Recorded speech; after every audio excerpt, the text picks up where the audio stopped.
This is a quick video on how we can apply ethical principles in the dental office. First, we will discuss the ethical principle of autonomy. One way this can be challenged in the dental office is when patients decline radiographs. It is a patient's right to decline x-rays. However, it is also their right to be fully informed about the status of their oral health. And it can be difficult for the dentist to properly give the patient a accurate prognosis of their oral health without having the necessary x-rays. Next is the ethical principle of non-maleficence. This is basically making sure that we do no harm to the patient. So in the dental office, this might be challenged if other staff members are gossiping about a patient, and it's got nothing to do with their dental treatment. Perhaps it's something with their personal life, and this can often raise an ethical dilemma if other staff members are asking you to participate in the gossip about a patient. Next is the principle of beneficence. An example of how this can be upheld during our work in the dental office is in helping others.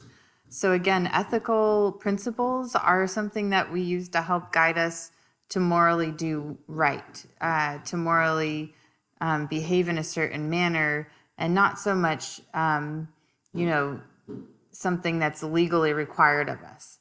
So of course, if we see a patient struggling to get out of the dental chair, maybe an elderly patient, it wouldn't be against the law to allow the patient to continue to struggle to get out of the chair. However, it is up to us to uphold our ethical standard of beneficence and promoting good by helping the patient or asking if they need assistance in getting out of the chair.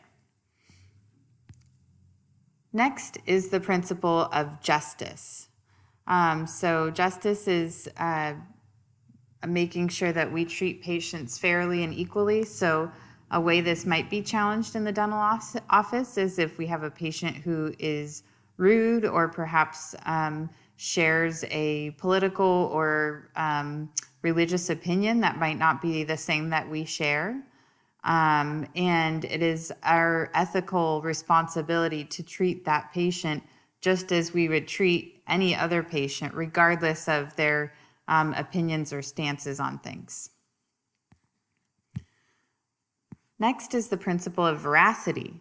So this is being honest. And of course, this can be challenged if a patient, if they're wondering if they are going to lose their teeth and they say, I know you say I have a really big cavity on this tooth, but I really don't want to lose it. So just tell me that it's going to be okay.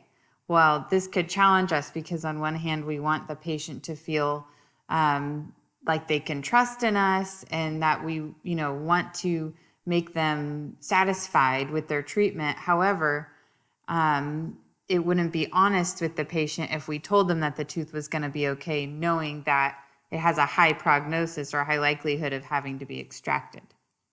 So it's up to us to decide at which point it is important to give the patient flat out honesty, and which point we need to express a little bit more sensitivity with the patient, depending on their emotional state. And lastly is patient confidentiality.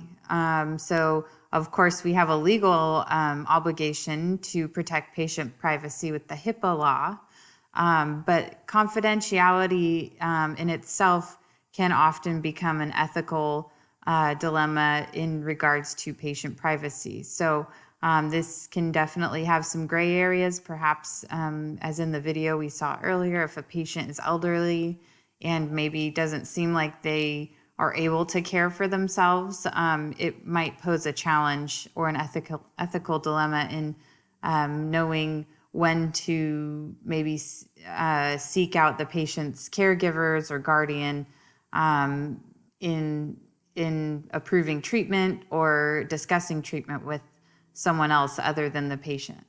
So this concludes the 6 different ethical principles. And this was just a little video to kind of quickly refer to in case you guys are wondering simple examples of how these ethical principles can be applied.